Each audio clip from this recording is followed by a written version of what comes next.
Welcome to day 4 of spooky season, and it's Friday night. School's out! But don't get too comfortable. You won't be escaping these haunted halls so easily. Tonight we're taking you back to school with a collection of scary stories set in the creepiest classrooms and ghostly gymnasiums. We've got everything from real-life spine-chilling encounters to eerie tales that'll make you second-guess ever stepping into a darkened hallway again. Some of these stories might even have you thinking twice about your own school days. So kick back, enjoy your Friday, but get ready for a class in fear that will leave you shaking in your seat. Harper was a bit of an anomaly at Jackson High. While her teachers appreciated her attentiveness and voracious appetite for knowledge, she often found herself gazing longingly at the bustling world of high school popularity from the outskirts. Deep down, she wished to be a part of that world. When a popular girl spends a little extra time doing her makeup, everyone notices and smiles. When she spends some extra time studying and can answer when the math teacher asks, "What is a parabola?" not only are there no smiles or high fives, but her classmates would look at her angry. It wasn't fair. One sunny Tuesday, while on her way to lunch, Harper was daydreaming about Jake. He wasn't very clever. She would let him copy her notes, and she'd slide him an answer here and there during math class, hoping he would magically fall in love with her, like in the movies where the girl takes off her glasses and immediately becomes hot. Harper was at a significant disadvantage here, as she didn't wear glasses, but she would for Jake. Could it work in reverse? What if she put on some glasses and then took them off? Harper's thoughts were rudely interrupted by Madison. Well, more like Madison's foot, as Madison tripped Harper, sending her sprawling on the hard linoleum floor, right in front of an old, discolored trophy case housing a supposedly cursed football. Madison's laugh echoed through the hallway as she stood gloating, surrounded by her clique of loyal followers. "I hope that's not the only trip you'll be taking this summer, Harper." Her entourage erupted in laughter at the childish pun, leaving Harper red-faced on the cold floor. As Harper scrambled to pick up her scattered belongings, Theo, her best friend and partner in crime, was at her side. His face was set like a grim stone as he helped her up, shooting Madison a scathing look. No words were necessary. Their friendship was one of understanding and shared experiences. He gently guided Harper away from the scene, towards the school library, as Madison went on about how she would be taking a trip to Florida this year. As the library doors closed behind them, muffled laughter from the hallway was replaced by the comforting hush of books. They sank into their usual seats, a corner table hidden between towering bookshelves, and began to inspect a small scrape on Harper's arm. "It's not bad," Harper said. "Yeah, not as bad as Madison's joke. Like, 3rd grade just called. They want their jokes back," Theo shot back. They both laughed, while secretly wishing their lives were at least a little bit more like Madison's. Miss Jenkins, the school librarian, approached the table, holding a small first aid kit.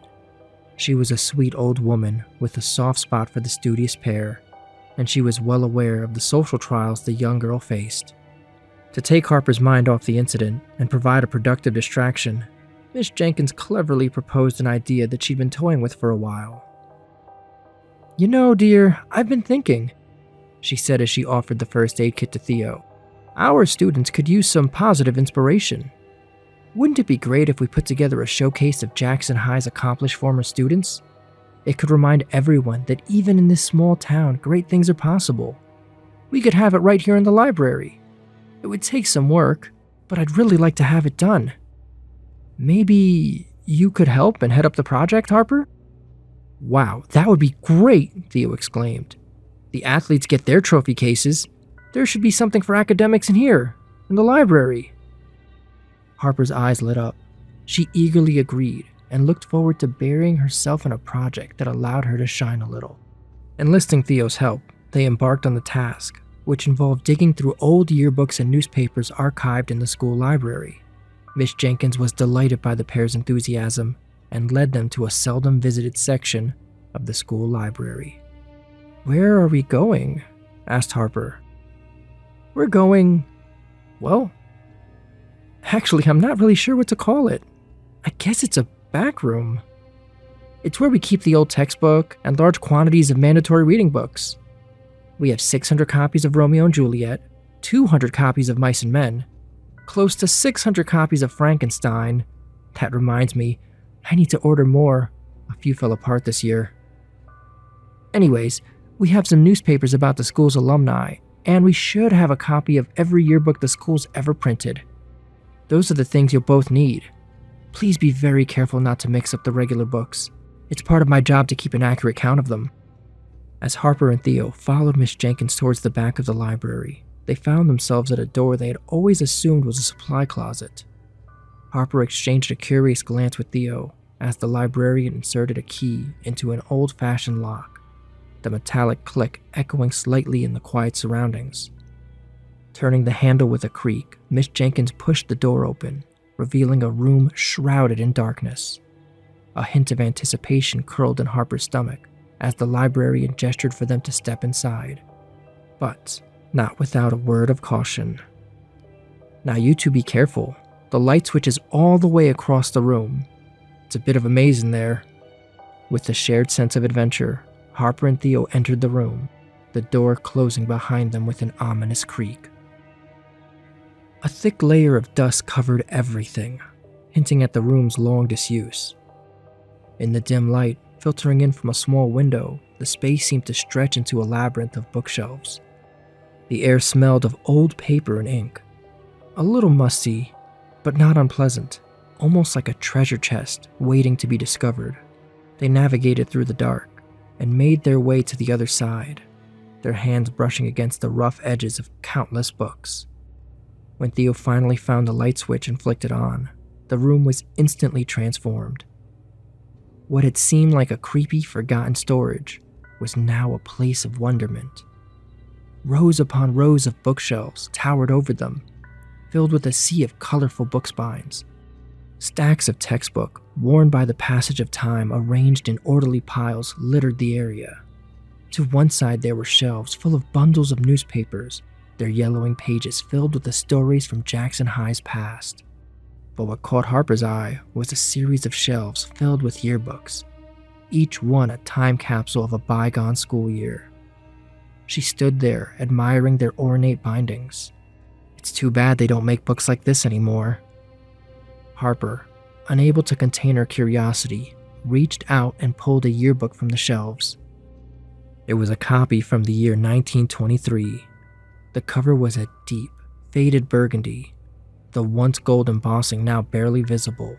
A sense of reverent awe filled her as she gently opened the book, careful not to damage the brittle pages. "Theo, this was from 100 years ago!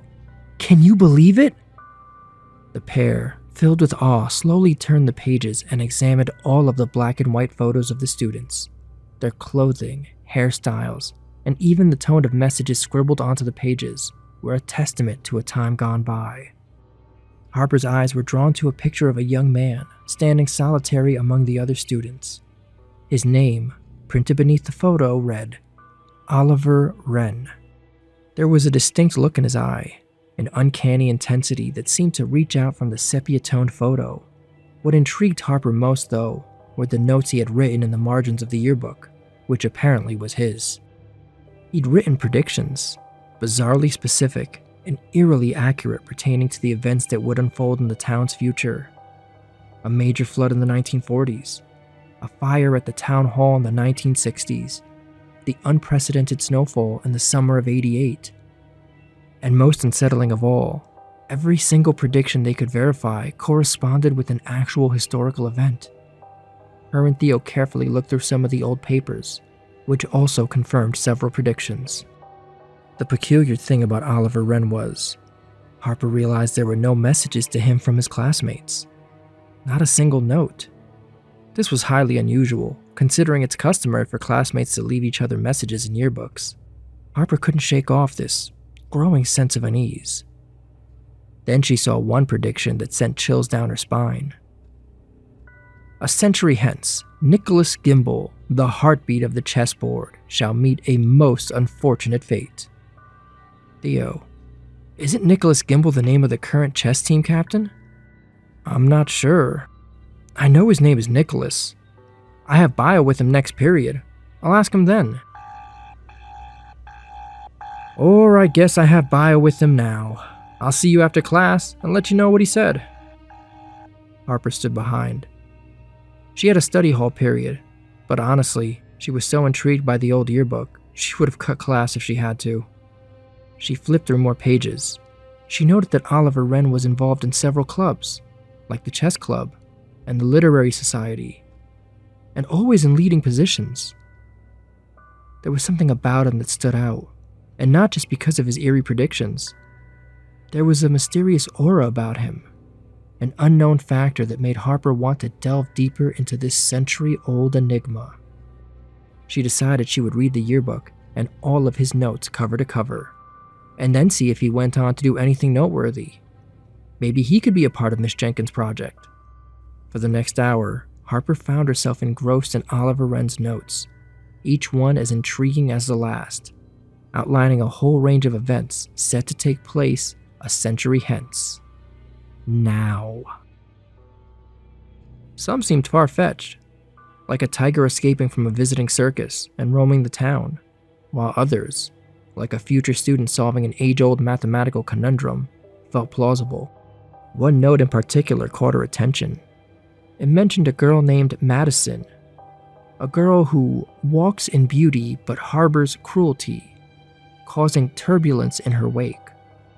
Harper couldn't help but laugh at the coincidence. The Madison she knew fit that description a little too well. Before she knew it, the hour was up, and she found herself impatiently awaiting Theo's return. When the library doors finally opened, Harper looked up excitedly, her eyes wide with anticipation. "Theo, you won't believe what I found," she started, but her words trailed off when she noticed his expression. He looked pale, and his usual cheerful demeanor was replaced with a troubled one. "Theo, what happened?"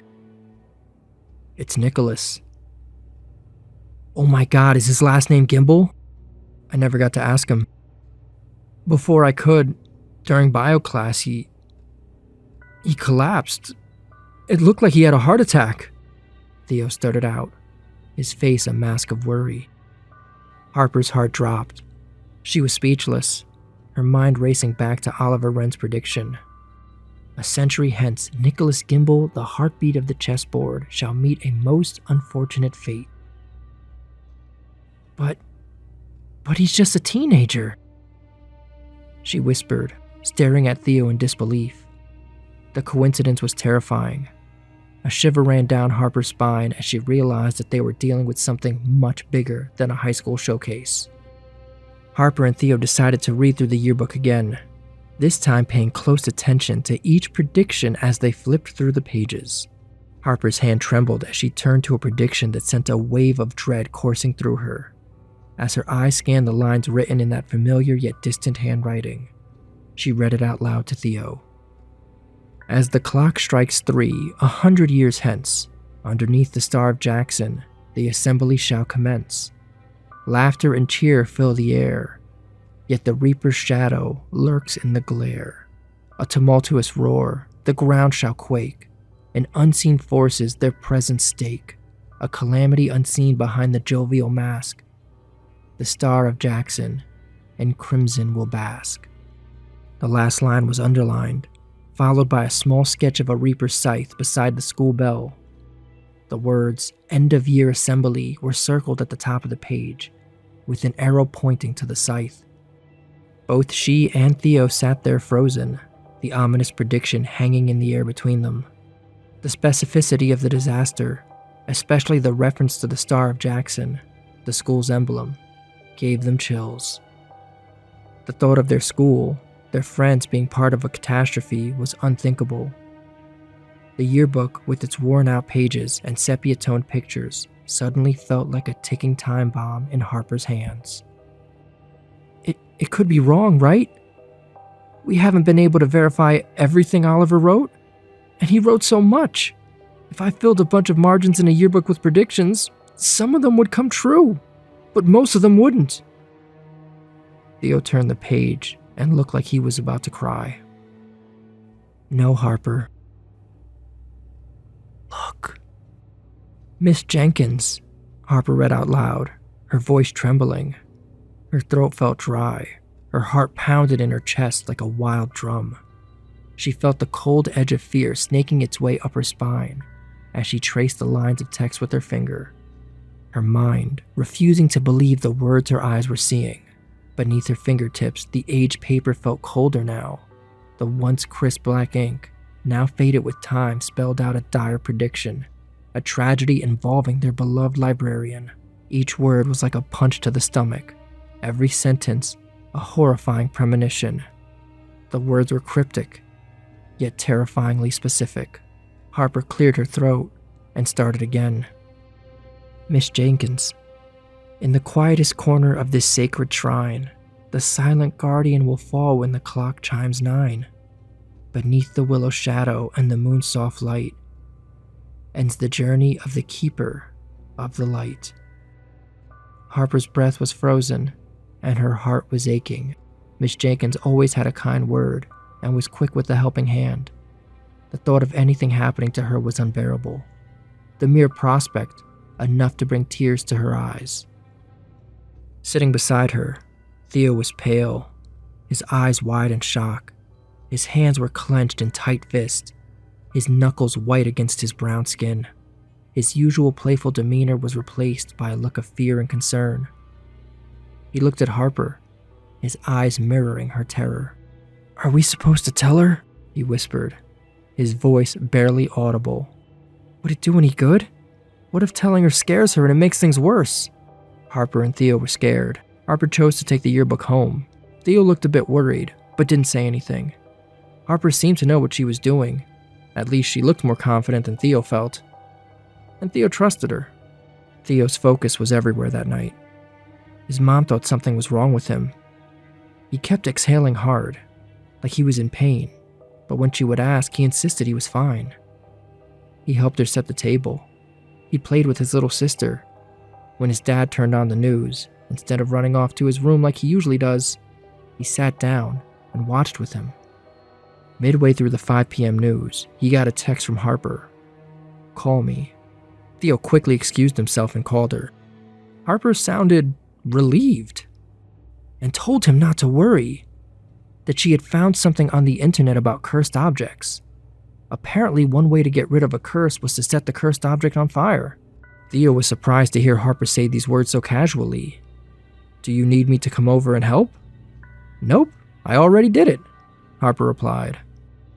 Wow, Harper burned a 100-year-old book? Those forums must have been convincing to get you to do that. I never thought I'd hear you say those words. But what are we going to do about the missing yearbook? Oh, Theo. Those books were so covered in dust, no one's looked at them for years.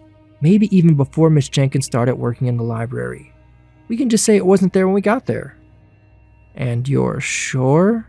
No crazy apocalypse at the year-end assembly?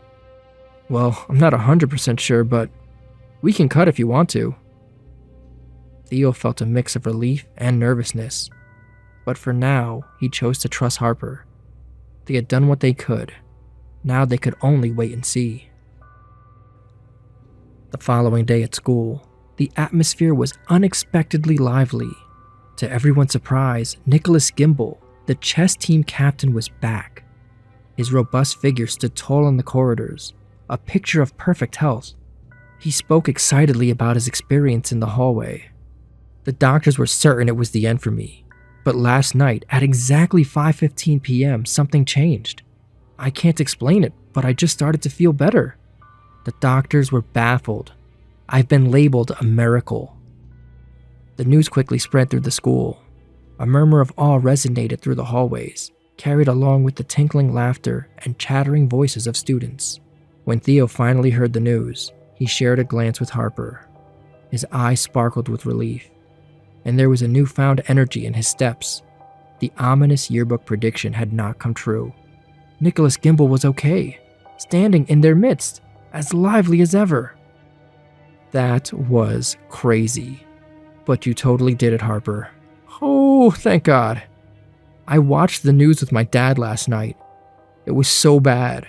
But I wanted to spend time with him. In case we died.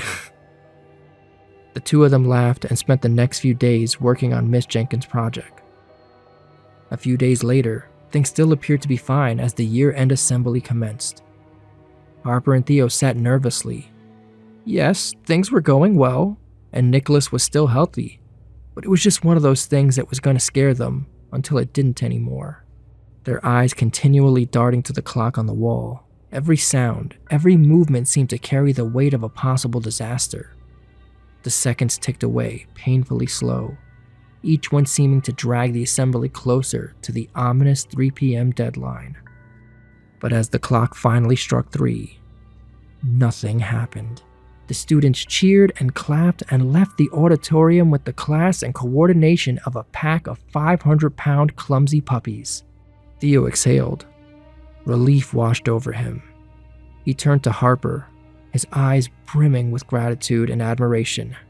I normally feel like I can rest on the last day of school, but this time... this time, it's like that but bigger, But Harper didn't answer. She was watching the old cursed trophy case. "What are you looking at, Harper?" Theo asked. Just then, Madison tripped and was now sprawled on the floor in the exact spot Harper had been days ago. Harper walked over, with Theo chasing after her. "Wow, Madison, I thought you were taking a trip to Florida, not Floor Rider." Everyone laughed. Harper turned around, she took Theo's hand, and the two of them walked out of Jackson High.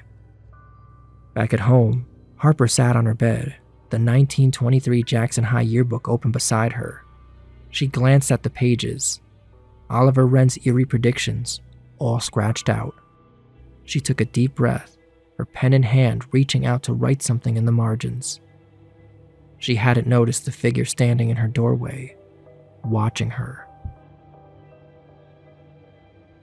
Theo had come to celebrate their victory, but what he found was Harper. His partner in this bizarre journey had the yearbook. The sight filled him with a strange mix of fear and curiosity, leaving him in the doorway, unable to decide his next course of action. And there we have it, the last page of Grim Grad's The Haunted Yearbook, turned. The echo of ghostly whispers fading, but the chilling memories lingering. The story's left off there because Papa Bones had no idea what happens next. You would expect him to be the authority on the subject as he wrote the story, but having never seen anything like this play out before, he didn't know what to do next. That's why you should definitely tell us what you would do in the comments, or what you think Theo would do. In the end, remember that these stories we share, we experience together. Thank you all for being here and helping us grow a place that people can become a part of, even if they've made mistakes.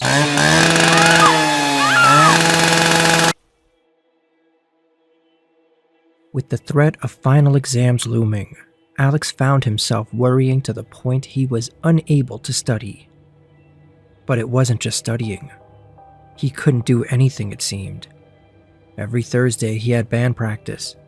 He couldn't hold the beat to save his life.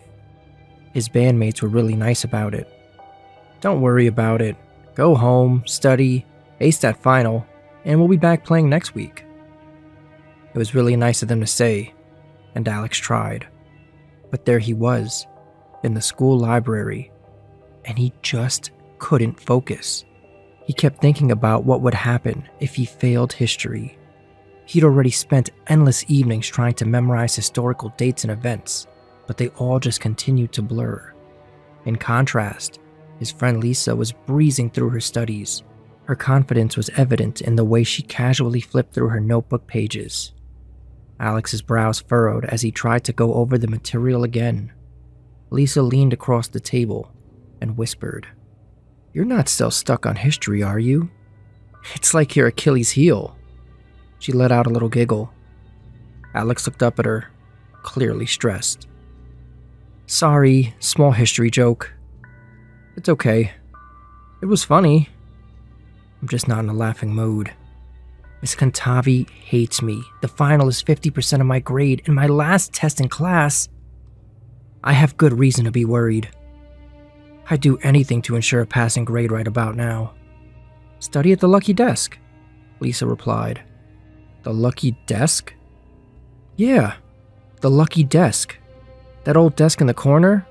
Allegedly, it's haunted by the spirit of Emma, a past would-be valedictorian who passed away during her finals. Emma, as Lisa recounted, was not only known to be an excellent student, but she was pretty popular too. She was always happy to help someone learn something, never looked down on them or made them feel second-rate. According to the school legend, she always took that desk in the library. It was the quietest place, and far enough away that she could privately tutor students one-on-one. She had aced every test, every quiz, and every exam she'd ever taken while studying there. And now her spirit was said to bestow the same fortune on any student who would occupy her beloved desk. Considering history is your worst subject, I'm not surprised you're not familiar with the school's history. Alex, feeling desperate and slightly foolish, found himself considering Lisa's story. The idea of relying on a schoolyard legend seemed ridiculous, but the promise of mastering a convoluted subject was also alluring. Plus, he tried everything else already. But could it even really work? And how? Would Emma's ghost whisper the right answers to him if she saw how hard he studied? Battling his internal conflict, Alex looked across the library at Emma's desk, bathed in the soft afternoon light filtering through the window, the empty chair beckoning him. Maybe later, and he returned to his studies. Later that evening, after Lisa left, Alex found himself hovering near the lucky desk, curiosity tugging at him.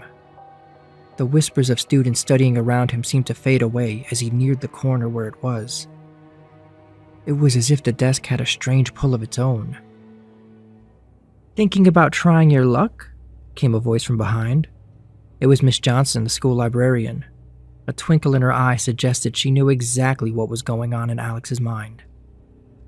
Sort of. I mean, it's just a story, right? Alex asked, attempting to shrug off his interest nonchalantly. Miss Johnson chuckled softly. Yes, just a story, but a story that has roots. She lowered her voice, giving the conversation a hint of conspiracy. You know, Emma was an extraordinary student. Kind, brilliant, helpful, and she loved that desk. Used to say it was her quiet place. She was preparing for her finals when the unfortunate happened. A somber silence settled between them. Alex felt a chill run down his spine. The lucky desk suddenly appeared less appealing. But why would she stick around? If the story's true, that is, he quickly added. Well, Emma was a really giving person, Miss Johnson replied. They say she stayed to help other students as she did in life. There was a certain earnestness in the librarian's voice that made the legend seem more real. Alex thought about Lisa's words, his own desperation, and Emma's possible ghostly presence. It was ridiculous and weird, but also intriguing. Remember, Alex, Miss Johnson said, turning to leave. Sometimes stories live beyond us for a reason. Maybe this one has a lesson to teach. Over the next few days, Alex found himself increasingly drawn towards the lucky desk. He watched as others sat there, some out of curiosity, some chuckling at the legend, and some in sincere hope. Each time he wondered if he should give it a try. It was night. Alex found himself alone in the library. He looked at the lucky desk, sitting in the dimly lit corner of the library, and made his decision. After all, what did he have to lose? As he seated himself, he thought he felt a slight chill, a faint echo of a presence, like he wasn't alone. And ridiculous or not, he felt strangely comforted by it. All right, Emma, he murmured, opening his history book. Let's ace this test. Settled at the lucky desk, Alex dove into his study materials with renewed vigor. The desk, sturdy under his elbows, felt like a steadfast friend. His mind, usually a whirlwind of stress, seemed to calm down in this corner. With Emma's name silently on his lips, the dates and events that once blurred together began to take shape. The hours rolled by unnoticed. The Roman Empire's rise and fall, the World War's intricate timeline, the Revolutionary War's key players. It all began to make sense. Like pieces of a puzzle coming together, Alex was astonished at how clearly he began to understand the material. After his first study session at the desk, Alex noticed an immediate change in his understanding of the subject. He aced a practice test, something he'd never done before in history, and his sense of dread slowly began to be replaced with anticipation. Even his bandmates noticed a change. His rhythm was back, and better than ever. Days passed, and Alex kept returning to Emma's desk. Sometimes he'd have to wait in line, but each session he felt more confident and capable. Lisa noticed the transformation too. "Wow, you really turned it around. Maybe there's something to that legend after all," she said. "I don't know. When I sit there, I'm not afraid, so it's easier to study. Maybe you could sit next to me for a while, for old time's sake." Lisa gestured to a seat beside her. "Aw, Lisa, you know I'd love to. How about tomorrow? My history exam is tomorrow. After I know Miss Cantavi can't fail me, I can be more flexible about where I sit." The two of them laughed. "Okay, good luck," Lisa said, and with that, Alex ran to the empty desk before anyone could take it. Alex studied and studied and studied and studied. Hours passed. It was getting late, but he couldn't stop. The final was tomorrow. His notes and textbooks spread out before him, but he wasn't cramming. He was reviewing the material that he now knew well. He sat there, drawing single lines, creating branches off those lines, writing numbers, dates, events, people, all arranged visually on these timelines. "Thank you, Emma," he found himself whispering into the silence of the library. At that moment, the lights flickered momentarily. He felt a cool rush of air. For a moment, he thought he saw a figure out of the corner of his eye. A girl with a kind smile and encouraging eyes. But when he turned, there was no one. Ridiculous or not, he felt less alone, less afraid. Alex continued studying deep into the night. Or he would have, but at some point he fell asleep. He was awoken by a sudden gust of cold wind. It was like someone had opened a window, only no one was there, and all the windows were closed. Then he heard it, a whisper so soft he could have imagined it. But there it was again, a voice in the stillness, just at the edge of his hearing. "Excellence demands a price." Startled, Alex looked around. The library was empty. No one could have spoken those words. He turned his attention back to his notes, looking to see where he left off before passing out. "Excellence demands a price." The voice came again, clearer this time. It was as if it was right next to him, whispering directly into his ear. His heart pounded in his chest. His mind raced. Was this Emma? Was this the price of using the lucky desk? Could he hear her now? Would she give him answers this way? Alex shook his head. The phrase kept echoing in his mind. Excellence demands a price. No. It was just stress. He looked at his phone. It was 1 a.m. He was exhausted and on edge. That's what was causing this. Taking a deep breath, Alex decided to call it a night. Gathering his study materials, he gave the lucky desk one last look, the eerie whisper still ringing in his ears. Okay. Excellence demands a price. Excellence demands a price, he said to himself. Maybe it was just a warning, he thought, a reminder that success wasn't about luck, but about hard work too.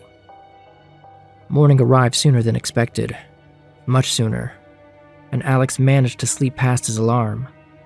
He woke up 50 minutes late, alarm blaring in his ears. Miss Cantavi's policy was if you were more than 15 minutes late to an exam, it was an instant 0. Crap. Without thinking, Alex threw on yesterday's clothes, picked up his backpack, and bolted out of the house. He raced down the silent school halls. Almost every door had a printed "Testing in Progress" paper taped to it. When he finally arrived at his class, Miss Cantavi stopped him. "You are late," she whispered. Alex took out his phone. He was late, but only by 9 minutes. "My alarm didn't go off. I'm sorry," he whispered back. "So should I allow you to interrupt everyone's test because of your alarm?" Miss Cantavi replied. "Miss Cantavi, we usually get a 15-minute window. Please. I'll quietly take my seat. I won't make any noise at all." Alex looked at his phone again. A minute had passed. "Okay, Alex, but you won't get any extra time, so I'd get started right away if I were you." "Thank you, Miss Cantavi," Alex replied, and as quickly but silently as he could, he made his way to his seat. Miss Cantavi took her time walking to Alex with his exam. When she handed it to him, he began to look it over immediately. None of it made sense again. Alex panicked. Was he only smart when he sat at the table? What kind of help was that? Then he began to feel a breeze and heard that voice again. "Excellence demands a price." Alex cautiously looked around. It was as if no one else heard it. Miss Cantavi caught his eyes at the front of the room. She smirked while pointing at the clock on the wall. "Excellence demands a price." The voice came again. Not wanting to make a sound, Alex wrote on the paper, "Please help Emma." And to his amazement, at the very bottom of the page, a line began to appear.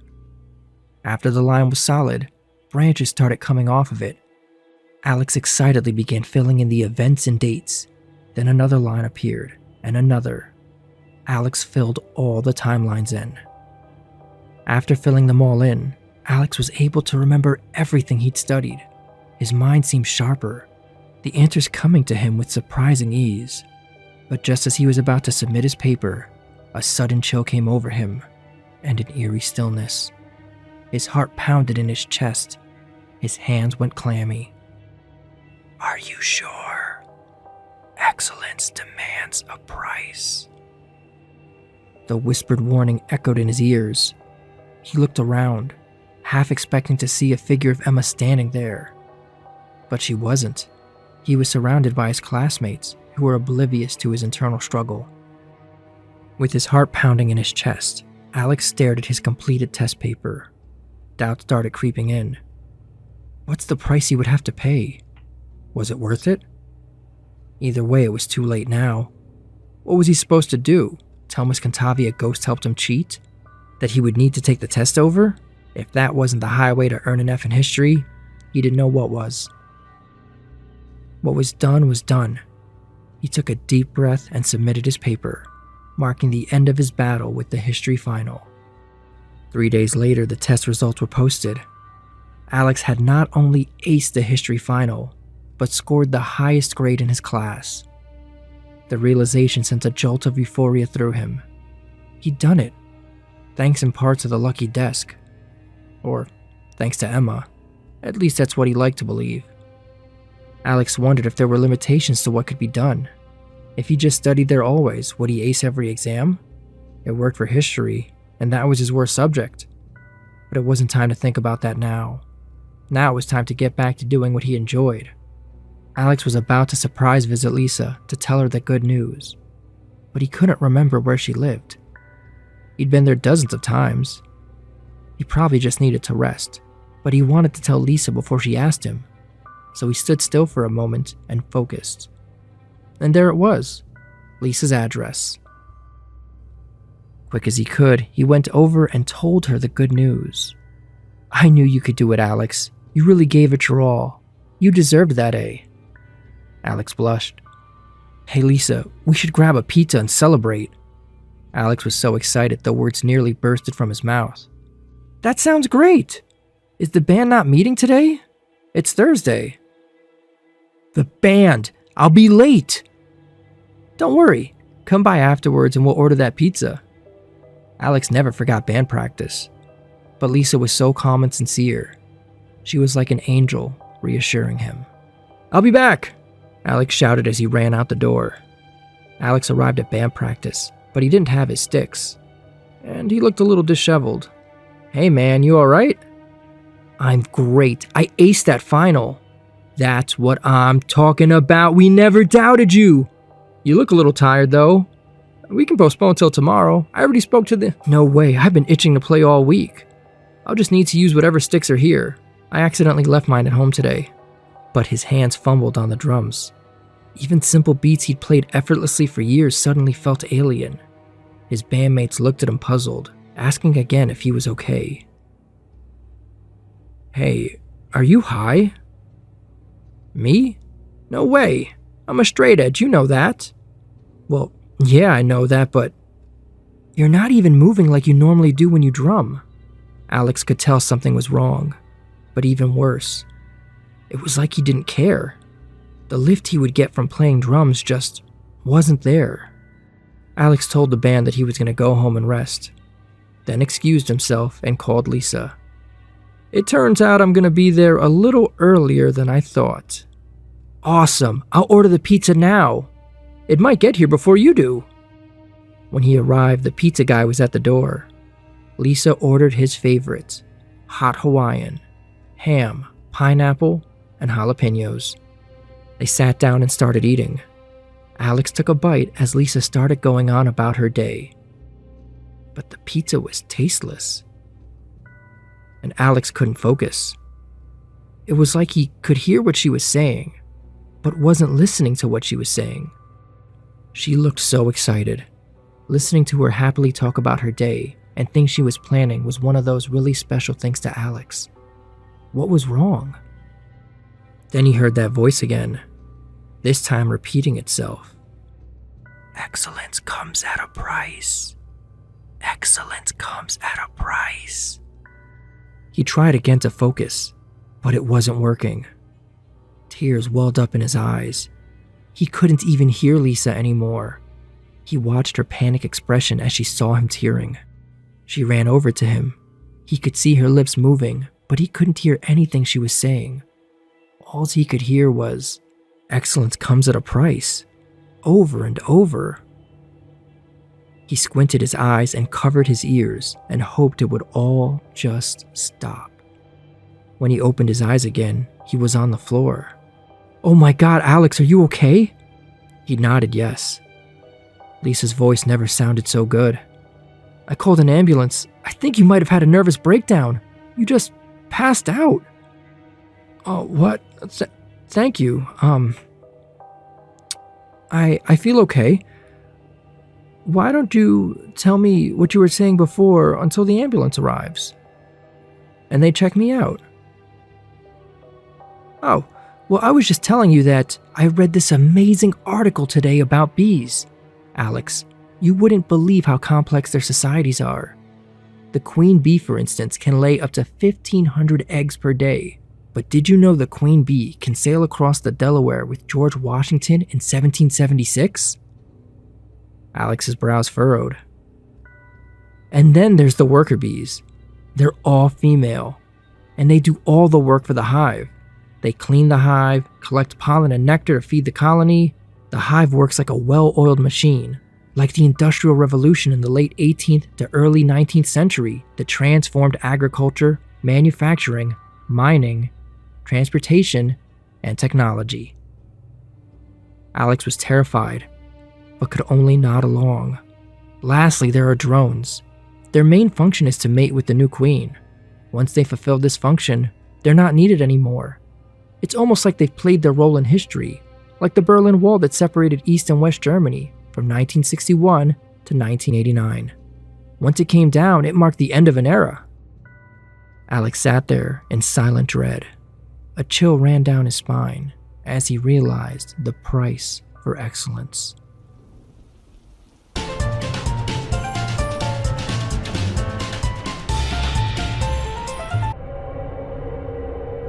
It is rare to see anything official come as the direct result of a haunting, but that is exactly what happened in Carroll County, Indiana.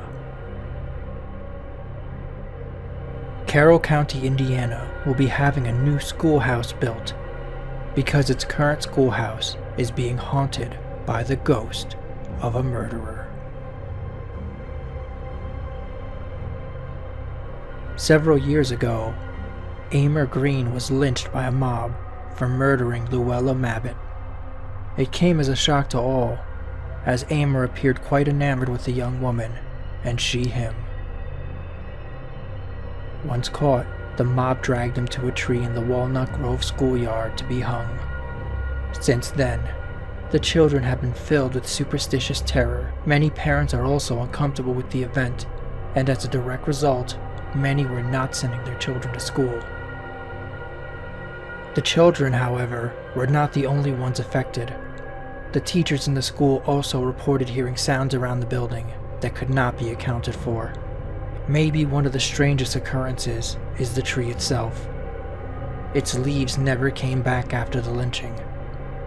It just stands there, a reminder of a terrible event in Walnut Grove.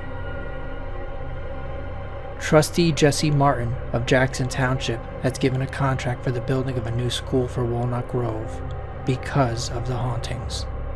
I've been around long enough to know that elected officials don't just run around spending money on school. The air was light and free. A cool breeze fluttered through the night sky, a messenger of autumn telling everyone to get ready. James and Alex sat at the worn-down picnic table of The Lookout. It was a hilltop clearing overlooking their small town, with the rickety table as its only furniture. It had been their meeting spot since middle school, a sanctuary, their hideaway from the world below.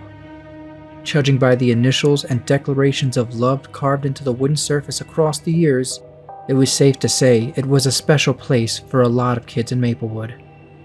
Emily picked at the peeling green paint on the table and sighed. "Hey, James, do you remember when you kissed Cindy here?" "Of course. She was my first kiss." "Also your first fight." "Boy, Tommy was angry," Alex chimed in. 8-year-old me thought I was gonna die. The way you jumped in, you were like a superhero, Alex. You would have been fine. Maybe. He broke my left arm. I remember thinking, crap, I might have gotten Cindy pregnant with that kiss, and now I'm gonna die, and my kid won't have a dad. After you saved me, I thought, good, if I die, Alex can be their dad. There's no way you were that dumb. Was? More like am. I still pay Cindy 2 Snickers bars a month in child support for our kid. James exhaled and looked over the town below, where the setting sun bathed the houses in a warm golden glow. It's like the end of an era or something. I'm gonna miss this place. Alex reclined with his hands behind his head, gazing into the sky as if searching for an escape route among the stars. Honestly, I can't wait to get out of here. I've waited a long time for a fresh start. Emily glanced at Alex, catching the edge in his voice. You're really eager to leave, huh? Anything you'll miss? Alex paused, lowering his gaze. My little brother and sister. Maybe you guys. Maybe the spot. But that's about it. I mean, what do? Everyone here knows me too well. I'll never get to kiss the girls like James does. James and Emily broke into a fit of laughter. Well, I'm gonna miss... Well, kissing the girls aside, I'll miss sledding with you guys when it snowed enough to cancel school. I'll miss you two making me laugh after giving, and I quote, the worst presentation Mr. Henderson had ever seen. Come on, Alex. There's gotta be something. What's your favorite memory? It's okay if we're not in it. Those days in elementary when they would give out ice cream sandwiches. That was pretty good. You mean when Miss Popkins caught you trying to double lift so you'd get an extra?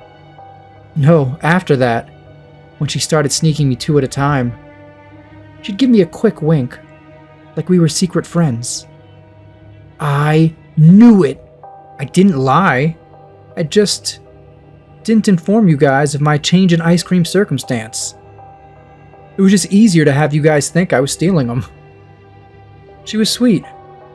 And then, with the power of 2 ice cream sandwiches, I got to play with you guys on the playground so hard. Lucky for you, no one was testing tag participants for ice cream doping. Yeah, I'll miss that. Another cool breeze came by, maybe to remind them of the hour, or maybe just because it wanted to. Have you guys heard? Maplewood Elementary's being torn down, James suddenly announced, breaking up the momentary silence as he looked up from his phone. Emily sat up, eyes widening. I had no idea. Are they replacing it? I guess so. Making it bigger or something. There's gonna be a new building. Alex leaned forward, propping his elbows on the table. Well, that's kinda sad, isn't it? The place where I had my happiest memories. This town sucks. Emily looked up at James and Alex. What do you say we pay it one last visit? You know? For old time's sake. James grinned. I'm in. A chance to say a proper goodbye? That sounds nice. I'm in. 30 minutes later, under a moonless sky, the trio found themselves standing in front of Maplewood Elementary. The playground that once bustled with laughter and joy was now old and empty, the swing set creaking softly in the night air. Emily proudly walked up and pushed the door open. Surprisingly, it was unlocked. I didn't think it would open. Don't they know some psycho and his 2 best friends might decide to come around here to get one last sniff of chalk dust? Alex emphatically said. They probably figured they'd save you the cost of a brick. The word brick echoed through the halls. While not frightened, the group realized how small they were when compared to the size of the entire school. Much quieter, but still enthusiastic, they moved down the main hallway, armed with their cell phone flashlights. James stopped for a moment to look at the various awards and achievements framed in the trophy cases. Remember the spelling bee, Emily? You were a champ. I was ruthless. I only wish the last word was eviscerate, Emily giggled. As they continued, the flashlight beams danced across the halls, casting eerie, flickering shadows that made the familiar setting unsettling. They found their old classroom, the door open.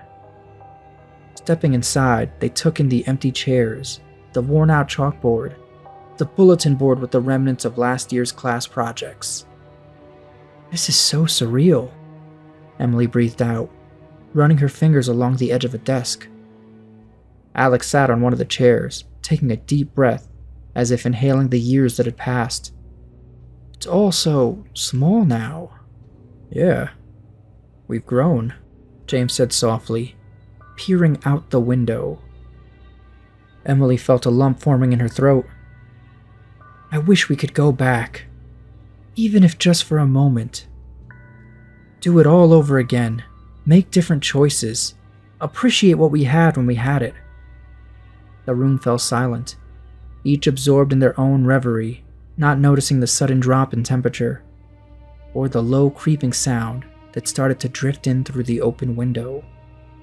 Suddenly, the stillness of the room was interrupted by the distant but unmistakable sound of a vehicle approaching. James' eyes widened. Guys, do you hear that? What if it's the cops? We need to get out of here, Alex whispered. No, be cool. Maybe they'll just drive by. Then we can run straight for the car and leave. Emily stood frozen, heart pounding as they cautiously peeked out through the windows. To their surprise, it wasn't a police car, but an ice cream truck parked right in front of Maplewood Elementary. Is that Mr. Sweet's ice cream truck? Emily asked, her voice tinged with disbelief. Yeah, but what's it doing here at this hour? James questioned, equally puzzled.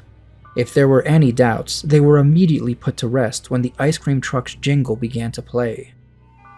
The group exchanged glances before cautiously walking out to investigate. The truck was empty. Lights on, music playing, but empty just the same. Maybe the ice cream man is peeing in the woods. Oh, gross. The group turned around and peered into the surrounding woods. Guys, let's get back to the school. We can wait there until Mr. Sweets gets back! The group, scared half to death, spun around to see a sock puppet in the window, wearing a lopsided grin and googly eyes. Hello, kids! Long time no freeze! Want some ice cream? It's on the house. Mr. Sweets? Alex raised an eyebrow. You look different. The sock puppet giggled. I've always been this way, Alex, but boy have you grown! You look like someone added 2 scoops to your cone. How'd you like a double fudge dip? It was your favorite, wasn't it? Alex nodded, taken back by the puppet's memory. And James, you couldn't get enough rainbow sprinkles, could you? Here's a vanilla with rainbow sprinkles, and I put a scoop of just sprinkles at the bottom, just for you. And Emily, you tried so many flavors, but your favorite was always the strawberry swirl! Am I right? Am I right? Yeah, Emily replied, growing increasingly uneasy. How do you remember all of this? An ice cream man never forgets a face, or a flavor. Mr. Sweet started handing them their cones as he laughed. Alex did not accept the gift. James and Emily took a bite, the taste instantly filling their mouths. But something was off. The flavors were intense, almost too much so. Mr. Sweets turned his attention back to Alex. You know, I'm not supposed to do this, but... The sock puppet went out of sight and reappeared in the window holding 2 ice cream sandwiches. He gently placed them down, and as impossible as it sounds, he managed to wink one of his googly eyes. Alex was terrified by the spectacle and stepped back. As he did, James put a smile on. Thanks, Mr. Sweets. This is really strong. Try it, Alex. It's familiar but different. It's so good. Alex cautiously took the ice cream sandwiches, opened one, and bit into it.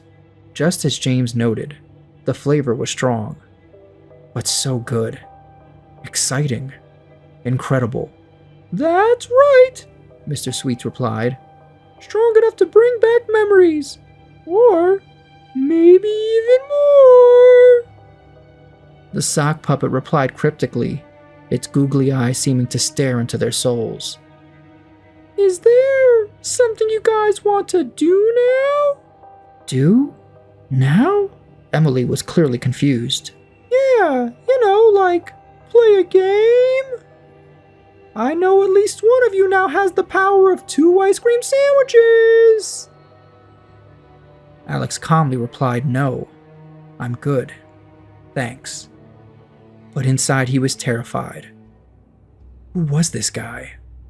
But, in a little while, you'll all go home, and then this moment will be gone forever. So, it'll be like every other moment that's ever been. Alex's fear was definitely beginning to show. But it doesn't have to be. This moment is different. I promise. Alex completely tuned out Mr. Sweets and was walking away when James spoke up. How is this moment different? Alex turned around to see James approaching the truck. Because I can make it so you guys don't have to go to college. You can stay here instead. Oh, thanks, Mr. Sweets. But either I have to go to college or pay rent. So... No, stay right here. You could live in the school and help me make ice cream. What do you say, guys? Emily playfully replied. Wow, as tempting as that is, Mr. Sweets, I think we're going to college instead. But if we ever want to run away and join the circus, we'll be sure to send you an application as well, Mr. Sweets. Oh, come on. Please. Please. You know what? Sure, it sounds great. We'll report bright and early tomorrow morning. James, Emily, and Alex began to turn away, feeling an increasing sense of unease. As they took a step, Mr. Sweet's cackle pierced the air. That's consent! They consented! The atmosphere changed in an instant. The truck's jingle twisted into a discordant melody, and from the shadows behind the ice cream truck emerged grotesque figures holding large, dripping ice cream scoops. Get 'em, scoopers! Emily's heart pounded in her chest. What's happening? Mr. Sweet's voice grew dark and sinister. That intense flavor you tasted was fear, my friends. And I intend to scoop it out of you all, even if it's the last thing you taste! Alex clenched his fist, the uneaten ice cream sandwich falling to the ground. This is insane. We have to get out of here. All at once, the trio's instincts kicked in, and they bolted back towards the school building, the cackling of Mr. Sweets and the ominous jangle of the truck's music chasing after them. Without a thought, they slammed the door behind them. But Maplewood Elementary was no sanctuary. The once familiar hallways were now a twisted, freezing labyrinth. A biting cold seeped into the air, making each breath feel like a gulp of icy water. As they rushed down the hallway, it seemed to elongate and warp, their footsteps echoing off the walls that closed in on them. Quick, in here, Emily said, pointing at their old classroom. The words, class presentations, now appearing in icy letters on the door's surface. As Emily pushed the door open, the room transformed. Suddenly she was her younger self, standing at the front of the classroom, marker in hand, and facing a whiteboard. The room was filled with the faces of their old classmates, but their eyes were vacant, their expressions twisted into macabre masks of anticipation. Today's presentation is on... Emily's younger self began, but the words that came out of her mouth were a jumble of incomprehensible syllables, laced with an eerie tone that seemed to reverberate through the room. As she spoke, the whiteboard behind her began to display disturbing, surreal images that shifted and morphed like a nightmare-given form. The air in the room grew heavier, as if some unspeakable danger was about to be unleashed. Emily, we have to go now, Alex shouted, snapping her back to the present. Grabbing her arms, they pulled her out of the room just as the whiteboard seemed to crack, as if it was ready to unleash whatever evil force was inside of it. They slammed the door behind themselves and continued to run, hearts pounding, until they burst into another classroom. This time it was James who was transformed. He was his younger self, and outside, back at the lookout table, cornered by a menacing figure. Tommy. Tommy's fists were raised, but they were no longer just fists.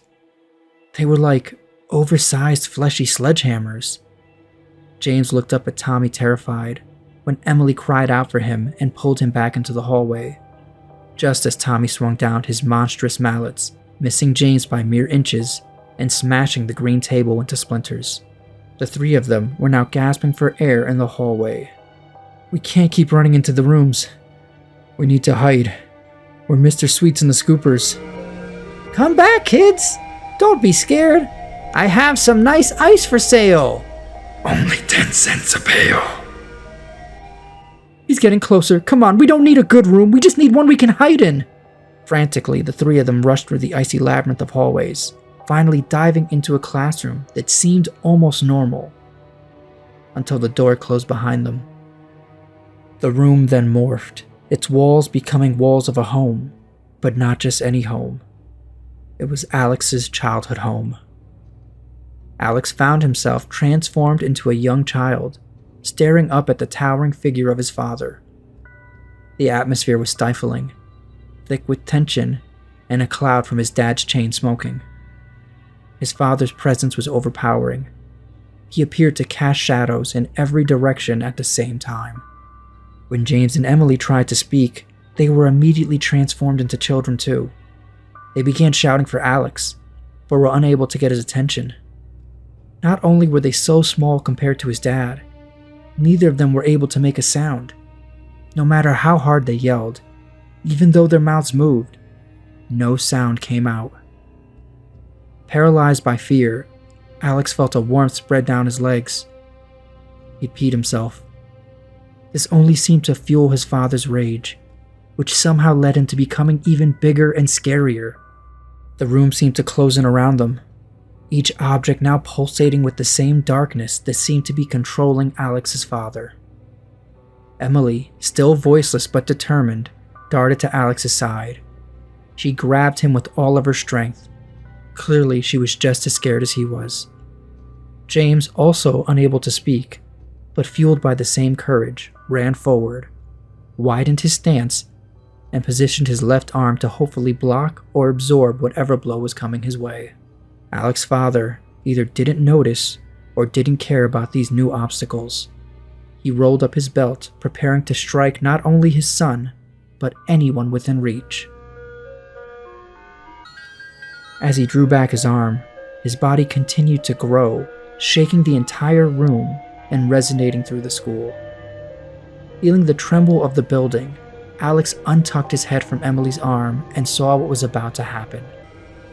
Trembling and pale as a ghost, he ran forward, reached up, and grabbed his father's belt. At that same instant, James and Emily joined in, their small hands wrapping around the belt alongside Alex's. For a moment, time seemed to freeze. Then Alex's father unleashed a howl of frustration and rage, growing even larger. His movements now shook not only the room, but the entire school. He whipped his arm. The belt whistled through the air, but because he'd grown so big, instead of striking them, it collided with the ceiling. There was a moment of tense stillness before the ceiling could no longer bear the strain and collapsed in a shower of plaster and debris. Alex's father disintegrated into the chaos, and the trio clustered together, disappearing in the falling debris. In what felt like only a few moments, Emily, James, and Alex found themselves outside of Maplewood Elementary. The golden light of the rising sun washed over them, their faces smeared with the remnants of ice cream. James and Emily looked at each other, then at the school, and finally back at each other again. "What the hell was that?" James asked out loud. I don't know. But after last night, I think I'm okay with them tearing down the school. A bigger, better school sounds like a good idea. We should check back on construction when we're back for Christmas break." Alex, a little distant, seemed lost in his thoughts. "You know, guys, I've been thinking, I'm not going away to college. I need to stay here." The words hung in the air. "But all you've wanted forever was to leave." Alex smiled. "I think I want something better now. Last night, you both looked like you could have been my younger siblings. Made me realize this is something my mom would have wanted me to take care of. Besides, Maplewood Community College has an auto tech program. I'm set. I'll stop by later before taking off, just to make sure. If something crazy's going on, offer me 2 ice cream sandwiches." James's offer got a smile out of Alex. "Sounds good." As they prepared to leave, James glanced at his watch, and Emily began rummaging in her pocket for her car keys, her thoughts already drifting to the looming transition to college life. Alex looked at them both, then took a deep breath, preparing himself for the challenges at home that were waiting for him. Just then, a distant jingle broke through the morning calm, sending a collective shiver down their spines. The haunting melody of a Mr. Sweet's ice cream truck reverberated in the air. Emily's hand froze in her pocket as she felt something that definitely was not her keys. Pulling it out, she found an ice cream stick, branded with the Mr. Sweet's logo. That's a wrap for day 4, horror fam. I hope these terrifying tales about haunted schools sent a chill down your spine and made you think twice about the places you once thought were safe. Whether it was ghostly teachers or shadowy figures lurking in the halls, the night stories were a lesson in fear you won't soon forget. But don't get too comfortable just yet. We're only getting started. Tomorrow brings even more chills, so be sure to tune in for Day 5 as we continue our countdown to the scariest day of the year. Until then, stay spooky, stay safe, and most important, remember to take good care of yourselves.